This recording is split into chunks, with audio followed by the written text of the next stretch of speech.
Hi, my name is Stephen Turnbull. I work for the Department of Land and Natural Resources, Division of Forestry and Wildlife here in Hawaii.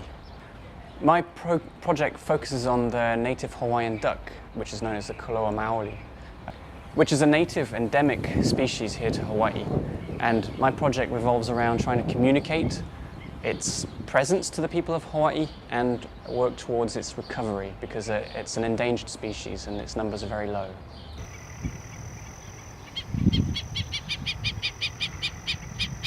The historical causes are sort of the usual suspects of overhunting, which actually reduced the populations, or wiped them out completely on most of the islands except Kauai in the 1950s and 60s. Introduced predators, mammalian predators such as mongoose, cats, rats, dogs, those sort of things. And then the problem that we're facing now is that of hybridization with the introduced mallard.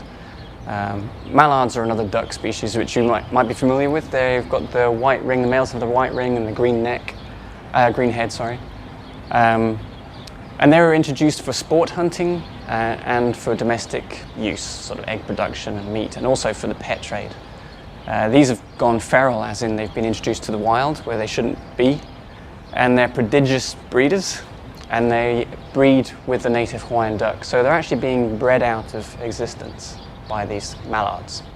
It's certainly the problem that's facing them now, because there is habitat that's managed on all of the different islands. So the state of Hawaii and the feds and private landowners have done a fantastic job at restoring wetlands, creating new wetlands and managing them for predators. So this is a very important thing. Without the management of wetlands, there wouldn't be any space left for them to breed. So we have these managed areas, but we still have the genetic introgression, it's called, the interbreeding of the mallards. So if we can reduce that, or even eliminate it, that would be our ultimate goal.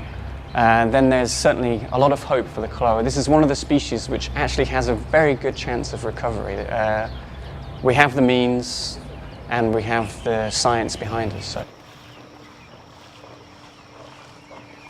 Stage now where we've been working with the University of California, Davis, Wright University, and Oregon State University. And they've developed techniques to identify the genetic signature of the Hawaiian duck. And this is the first step. Without knowing what the genetic signature is, you wouldn't be able to identify them genetically. So they've established that at some high detail, actually. They've done very good work. And so now we're able to take blood from ducks and send them off for analysis, the blood work, to see how much Koloa, if you like, exists within those ducks. So what proportion of the duck is Koloa and what proportion is mallard? Because don't forget, they've been interbreeding for many years.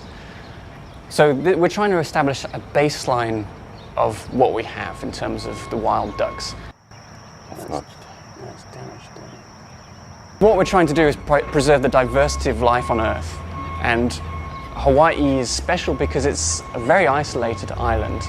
And so many species here are unique and are only found here on Hawaii. And to say that we don't care that these species are wiped out or not seems very arrogant of us.